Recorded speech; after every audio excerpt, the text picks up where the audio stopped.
Hello guys, welcome to today's video. तो guys, आपने बहुत सारी ऐसी वीडियो देखी होंगी कि वाइब कोडिंग ये कर देगी वो कर देगी, ठीक है। वाइब कोडिंग इतनी कैपेबल है और रियल डेवलपर्स को मतलब पूरा रिप्लेस कर दिया जाएगा, ऐसा होगा वैसा होगा, ठीक है।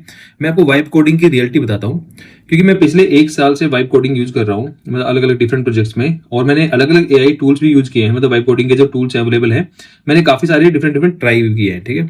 और ऐसा नहीं कि मैंने किसी स्मॉल डेमो के लिए यूज किया है या किसी कोई छोटे प्रोजेक्ट के लिए यूज किया है, मतलब पूरे बड़े लेवल के प्रोजेक्ट्स के लिए और डिफरेंट डिफरेंट जो रियल सिनेरियोज हैं उनके लिए मैंने यूज किया है उनको, ठीक है। तो मैं वाइब कोडिंग की थोड़ी रियलिटी बताऊंगा और मैंने कैसा एक्सपीरियंस किया है वो उसके बारे में बताऊंगा, ठीक है। अगर आप कोडिंग करते हो ना, तो आपके लिए ये वाली वीडियो बहुत जरूरी है, क्योंकि फ्यूचर में वाइब कोडिंग और ज्यादा इनहेंस होगी और ज्यादा यूजेबल होगी। तो आपको कुछ ये जो रियलिटी है पता होनी चाहिए वाइब कोडिंग के रिगार्डिंग, ठीक है। तो देखो, आज से अराउंड एक साल पहले ना, उससे पहले मैं वाइब कोडिंग कभी करता नहीं था, और जितने भी टूल्स रिलीज होते थे मेरे को कोई मतलब नहीं था। मैं इसको एज ए नॉइस मतलब मान के मैं इग्नोर करता था, मैं अपने काम पे फोकस करता था सिर्फ। फिर एक बार मैं प्रोजेक्ट में गया, उस प्रोजेक्ट में हम लोग ऐसे डिस्कशन कर रहे थे। तो जो क्लाइंट की टीम की साइड से जो ऐसे मतलब काम डिस्ट्रीब्यूट होता है कि कौन कौन क्या क्या कौन कौन से एपिक्स करेगा, उसमें हमने जो एस्टिमेशन दिया, तो मतलब उसमें ये था कि नोड की एपीआई कुछ कुछ बनानी थी। तो हम जो हमारी साइड से जो डेवलपर थे, हम सब ने एस्टिमेशन दिया कि भाई एक अगर एपीआई बनानी है तो उसमें 2 दिन तो लगेंगे एटलीस्ट, ठीक है। 2 दिन, किसी ने 3 दिन दिया, किसी ने 2 दिन दिया, उसके हिसाब से हमने उसको एस्टिमेट किया। तो जो उनकी तरफ से जो टेक्निकल आर्किटेक्ट थे ना, वो आए और उन्होंने बोला कि आप लोग 2-2 दिन क्यों लगा रहे हो एक एपीआई पे, है ना। तो उसने बोला कि आप लोग वो एआई टूल यूज नहीं कर रहे क्या, आप लोग कर्सर वगैरह यूज नहीं कर रहे। तो हमने बोला नहीं, हम लोग तो नहीं कर रहे।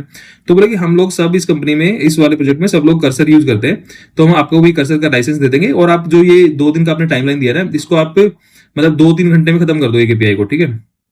तो हमने बोला ठीक है। तो उन्होंने छोटा सा एक डेमो दिया कि देखो, आप इतनी जल्दी कैपेबल ये टूल है कि जल्दी आप कर सकते हो काम, ठीक है। तो हम बहुत मतलब खुश हुए जब पहली बार मैंने एक्सपीरियंस किया वाइब कोडिंग को, मैंने कर्सर जब यूज किया, तो मैंने सिंपली एपीआई का उसको एपीआई का एक डॉक्यूमेंटेशन दिया कि ये ऐसे ऐसे डॉक्यूमेंटेशन है, ये एपीआई बनानी है, ये इसका जो कर्ल होगी ये ऐसी होगी और इस तरह होगा, और ये इस मॉड्यूल के अंदर बनानी है, पूरा उसको डिस्क्राइब कर दिया, और उसने एपीआई बना दी बहुत जल्दी, ठीक है।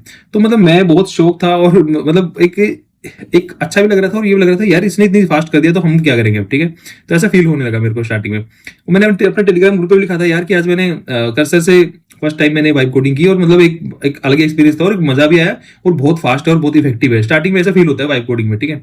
तो वो वहां पे फील हुआ। लेकिन सडनली जब हम जो जो एक्सपेक्टेशन थी ना, जैसे कि स्प्रिंट प्लानिंग की या जो भी टास्क डिलीवरी की एक्सपेक्टेशन थी ना, वो वाइब कोडिंग के बेस पे थी, वाइब कोडिंग के हिसाब से थी। उनको था कि यार इनके पास टूल है और ये जल्दी से बिल्ड करके सब कुछ दे देंगे, ठीक है। तो उनको काम बहुत फास्ट फास्ट चाहिए था, और एक स्प्रिंट में आपको बहुत ज्यादा मतलब 4-5 गुना काम मिलने लगा, ठीक है। इस तरह होता था। तो लेकिन मेरे को धीरे धीरे रियलाइज हुआ कि यार जो वाइब कोडिंग है ना, अगर हम उस पर ज्यादा डिपेंडेंट हो रहे हैं तो उतने ही ना बग्स बहुत ज्यादा बन रहे हैं, ठीक है। क्योंकि वाइब कोडिंग है ना, वो अभी उतनी मैच्योर नहीं थी, और एक साल पहले तो और भी ज्यादा बुरा हाल था। तो उसमें बग्स बहुत ज्यादा निकल के आ रहे थे, और जो कोड था वो अनमैनेज होता जा रहा था धीरे धीरे टीम का पूरा ही, ठीक है। एक टाइम पे आया कि ऐसा लगने लगा यार ये वाइब कोडिंग मतलब ये हेल्प कर रही है या हमारा नुकसान कर रही है, ठीक है।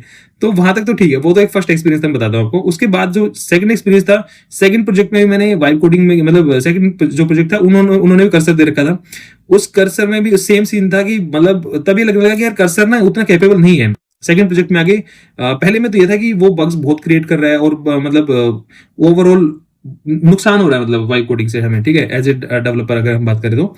जो नेक्स्ट प्रोजेक्ट था उसमें फिर उसमें जब मेरे को ऐसा लगने लगा कि यार बहुत सारे सिनेरियो ऐसे आने लगे कि वाइब कोडिंग उसमें हेल्प नहीं कर पा रही थी। तो वाइब कोडिंग का ऐसा है कि अगर आपको इनिशियली एक दो ट्राई आपने दी, 2-3 ट्राई दे दो उसको अच्छे से, अगर वो नहीं कर पाया तो फिर वो एक लूप में आपको सजेस्ट करता रहेगा, लूप में फंस जाएगा, और फिर वो आंसर नहीं कर पाएगा आपको, ठीक है। फिर उसका आपको हेल्प नहीं तुरंत छोड़नी पड़ेगी, नहीं तो हेल्प कर नहीं पाएगा वाइब मतलब जो भी टूल है वाइब कोडिंग वाला, ठीक है। तो सेकंड जो प्रोजेक्ट मैंने किया वाइब कोडिंग में, वो भी कर्सर ही यूज कर थे उसमें भी। उसमें मेरे को रियलाइज हो गया ये यूजलेस है, मतलब ये बहुत ज्यादा टाइम मतलब एक टाइम के बाद ना ये इफेक्टिव नहीं है ये वाला टूल, ठीक है। तो मतलब थोड़ा सा मेरे को लगा कि यार फर्स्ट प्रोजेक्ट में मेरे को बहुत अच्छा लगा कि बहुत कैपेबल टूल है। सेकंड जो मैंने प्रोजेक्ट किया उसमें लगा कि यार बहुत सारे यूज केस कोई कवर नहीं कर पा रहा, ठीक है। चलो वहां तक भी ठीक था। फिर जो थर्ड प्रोजेक्ट था, जो मेरा अभी करंट प्रोजेक्ट है ना, वो उसमें आज मैं आया ना, नहीं उससे पहले जब मैं सेकंड प्रोजेक्ट से रिलीज हुआ, तब उसके बाद हमने क्या किया, मैंने को पायलट का पेड सब्सक्रिप्शन ले लिया, क्योंकि मेरे को आदत लगी थोड़ी सी वाइब कोडिंग की। तो मेरे को लगा कि यार जो मैं अपनी लर्निंग कर रहा हूँ, अपने जो भी डेमोज बना रहा हूँ, कुछ भी कर रहा हूँ ना, तो उसमें वाइब कोडिंग यूज करूंगा, ठीक है। तो मैंने को पायलट का सब्सक्रिप्शन ले लिया अपना पर्सनल। मैं कोऑपरेटिव यूज करने लगा, वो क्योंकि वो सिनेरियो मेरे कंट्रोल में थे, वो उतने बड़े प्रोजेक्ट नहीं थे जो मैं बना रहा था, तो उसमें वो ठीक ठाक काम कर रहा था, ठीक है। तो मेरा उसमें I was happy with the performance of Copilot. तो सेकंड टाइम मतलब सेकंड में पहले मैंने कर्सर यूज किया, फिर मैंने कोपायलट यूज किया, तो मैं ठीक था, क्योंकि अगर छोटा प्रोजेक्ट है, कुछ डेमो बना रहे हो आप, कुछ एक स्मॉल लेवल पे है, तो आप कैपेबल है वो कर पाएगा क्योंकि वो कॉन्टेक्स्ट पूरा समझता है अच्छे से, ठीक है। तो वहां कोपायलट की उस परफॉर्मेंस में ठीक था, मैं मतलब हैप्पी था। अब जो उसके बाद जब मैं एक और जो प्रोजेक्ट में आया, जब रियल प्रोजेक्ट में, जो एक तीसरा प्रोजेक्ट मेरा कोई था, जो रियल प्रोजेक्ट मतलब ये वाला रिसेंट प्रोजेक्ट था मेरा, इसमें मैंने अभी कुछ टाइम 3-4 महीने पहले मैंने ज्वाइन किया था इस वाले प्रोजेक्ट में। तो मैंने जब मैंने वहां पे देखा तो मेरे को लगा कि यार ये लोग तो कुछ कोई टूल यूज नहीं कर रहे थे उस टाइम पे, ठीक है, कर्सर वगैरह यूज नहीं करते, कुछ यूज नहीं करते, और बिल्कुल ओल्ड स्कूल जो टाइप से कोडिंग होती थी, पुराने टाइप से सब कुछ अपने हाथ से लिखते थे, वैसा हो रहा था, ठीक है। तो मेरे को ना ये चीज अच्छी लगी, मेरे को लगा कि यार चलो ये खुद से लिख रहे हैं कोडिंग, थोड़ी एक पीस सा लगा वहां पे, क्योंकि उतना जल्दबाजी नहीं मच रही थी, क्योंकि कोई ऐसे टूल यूज नहीं कर रहा था, ठीक है। तो वहां तक ठीक था। उसके बाद मैंने एक लिंक्डइन पे पोस्ट भी किया था कि यार मतलब काफी टाइम के बाद मैंने एक ऐसे प्रोजेक्ट पे काम कर रहा हूँ जिसमें कि कोई टूल यूज नहीं कर रहे, वाइब कोडिंग यूज नहीं कर रहे, सब कुछ हाथ से लिख रहे हैं, तो मतलब पीसफुल लग रहा है और थोड़ा अच्छा लग रहा है। मैंने वो ट्वीट भी किया था उस टाइम पे, ठीक है। लेकिन क्या हुआ कि कुछ महीने बाद, अभी रिसेंटली कुछ टाइम पहले, इस करंट क्लाइंट ने भी वाइब कोडिंग को इंट्रोड्यूस कर दिया। इन्होंने भी टूल हमें दे दिया, ठीक है। ये जो टूल है वो है अमेजन क्यू, ठीक है। अमेजन क्यू भी, अगर ज्यादातर लोगों को इसका नहीं पता, पर अमेजन क्यू भी मतलब अमेजन की तरफ से है अमेजन क्यू, और ये भी एक वाइब कोडिंग का टूल है, कर्सर और कोपायलट वगैरह की तरह, ठीक है। तो वो टूल दे दिया। अब क्या है कि स्टार्टिंग में लगा कि यार चलो ठीक है, इससे फास्ट काम होगा, लेकिन वही कहानी यहाँ पे मेरे को सेम नजर आई, ठीक है, क्योंकि ये टूल है, ये आपको छोटी छोटी चीजों में हेल्प कर देता है। जैसे कि अगर आप एक पूरा, आपको कोई बग है आपके पास, तो आप बोलोगे यार ये ऐसे, उस टूल को एक्सप्लेन करोगे यार ये इस तरह, इसमें चीज ऐसे ऐसे हो रही है, तो ये किस वजह से हो सकती है, कौन सी फाइल में देखना चाहिए, कहां पे इसका मतलब रूट कोज हो सकता है, ठीक है। वो आपको ना वहां तक पहुंचा देता है, उस रूट कोज तक, कि ना इस फाइल में ये यहाँ पे ये सब डिक्लेरेशन हो रखी है, इसकी वजह से ये हो सकता है, ये हो सकता है, तो आपको आपकी ना 80% हेल्प वहां तक कर देता है, पहुंचा देता है, ठीक है। अगर आप उससे उम्मीद करोगे ना कि वो पूरा आपको फिक्स करके दे दे, ठीक है, तो वो बहुत सारे केसेस में नहीं कर पाता है पूरा फिक्स, ठीक है। तो यहाँ पे बात ये आती है कि उस टूल की जो अगर हम हेल्प लेते हैं, तो उस टूल में आप 20% आपकी प्रोडक्शन, जो आपकी प्रोडक्टिविटी है वो बढ़ती है सिर्फ, ठीक है। आप अगर टोटली टूल पे डिपेंडेंट होना कि आप 100% आप सोच रहे हो कि ये टूल सब कुछ कर देगा, तो लॉन्ग रन में क्या होगा कि वो टूल ना ज्यादा बग्स क्रिएट करता है as compare to solving your real issues, ठीक है। तो अगर पूरा सब लोग अगर उस कोड के थ्रू, अगर उस टूल के थ्रू पूरी टीम अगर काम करने लग जाएगी ना, तो कोड बहुत ज्यादा अनमैनेज हो जाएगा, और बहुत ज्यादा उसमें मतलब ना वो आपके कंट्रोल से बाहर चला जाएगा, और टूल के एक टाइम बाद उस टूल के कंट्रोल से बाहर चला जाएगा, ठीक है। तो ऐसा होता है।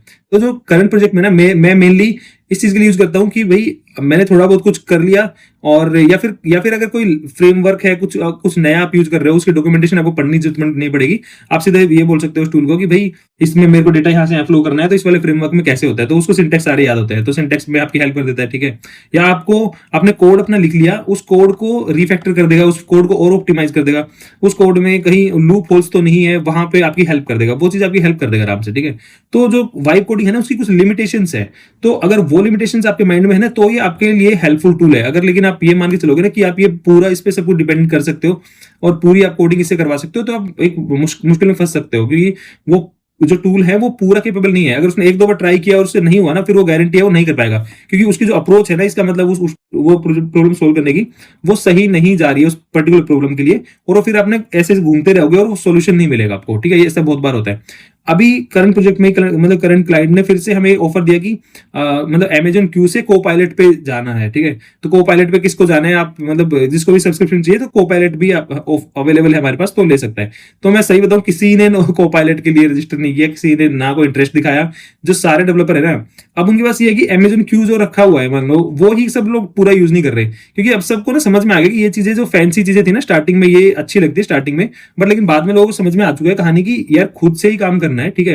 ये टूल आपको एक लेवल तक हेल्प कर देता है, थोड़ा सा कोड को ऑप्टिमाइज करना, कोड जो रूट को जब वहां तक पहुंचाना, उस टूल की मतलब टूल हेल्प कर देता है, लेकिन बहुत बार वो नहीं कर पाता, ठीक है। बहुत सारे केसेस में वो नहीं कर पाता टूल, तो उसकी डिपेंडेंसी टोटली हम बना के नहीं रख सकते प्रोजेक्ट के अंदर।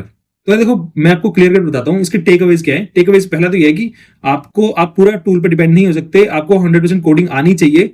कोडिंग आने के बाद आप उस टूल की हेल्प लेके अपनी प्रोडक्टिविटी बढ़ा सकते हो। तो अगर आप ये सोच रहे हो कि फ्यूचर में कोडिंग की जरूरत नहीं पड़ेगी और टूल्स ही सब कुछ कर देंगे, तो वो नहीं होने वाला, नियर फ्यूचर में नहीं होने वाला है, क्योंकि जो एलएलएम है ना, उसकी मतलब उसको कैपेबिलिटी आप एक ही लेवल तक बढ़ा सकते हो, आप सडनली चेंज नहीं कर सकते, सडनली उन टूल को आप बहुत ज्यादा कैपेबिलिटी नहीं दे सकते, वो धीरे धीरे इंप्रूवमेंट होगा, लेकिन आपको कोडिंग सीखनी पड़ेगी। तो जो भी नए डेवलपर हैं वो कोडिंग सीखना अपना जारी रखो, कोडिंग की जरूरत पड़ेगी, ठीक है। ये टूल नियर फ्यूचर में रिप्लेस नहीं कर पाएंगे, मुझे ऐसा लग रहा है, ठीक है। सेकंड चीज ये कि कंपनी जो ये है वो कंपनी सारी अफोर्ड कर पा रही है, इसका मतलब जब कंपनी कंपनी नए नए टूल्स सारे एम्प्लॉइज को देने के लिए रेडी है, तो इट मीन्स कि company can afford these tools. तो और ये टूल जो है वो अफोर्डेबल है कंपनी के लिए, तो ये टूल हमेशा रहेंगे हमारे पास अब, ठीक है। जैसे हम VS कोड हमारे पास रहता है, तो टूल्स भी हमारे पास रहेंगे। तो इनमें सिंटैक्स में ज्यादा घुसना और बारीकियों में ज्यादा घुसना ना, वो चीज आप अवॉइड कर सकते हो, उनमें आपको नहीं जाना है। आपको ओवरऑल कॉन्सेप्ट समझना और ओवरऑल बड़ी लेवल की चीजों पे ज्यादा ध्यान देने की जरूरत है। आपको बिल्कुल माइन्यूट चीजों पे जाने की जरूरत नहीं है, वो सब ये टूल आराम से कर लेते हैं, ठीक है। तो और जो AI का जो हाइप था ना कि वाइब कोडिंग का, वो उतना हाइप नहीं है। मतलब जो वाइब कोडिंग है अभी अभी कंपनीज को भी धीरे धीरे समझ में आएगा, ठीक है। अभी कुछ कंपनी को समझ में आने लगा है कि ऐसा नहीं कि आप टोटली इन टूल्स के सहारे आप मतलब डेवलपर को रिप्लेस कर सकते हो, ऐसा नहीं है। अभी टाइम थोड़ा और लगेगा, तो कंपनी को समझने में धीरे धीरे टाइम लग जाएगा अभी, ठीक है। तो गाइस यही था इस वीडियो में। अगर आपको वीडियो अच्छी लगी तो अपने फ्रेंड्स सर्कल में शेयर करना, वीडियो को लाइक करना, कमेंट करना। मैं मिलता हूँ नेक्स्ट वीडियो में, तब तक के लिए बाय बाय।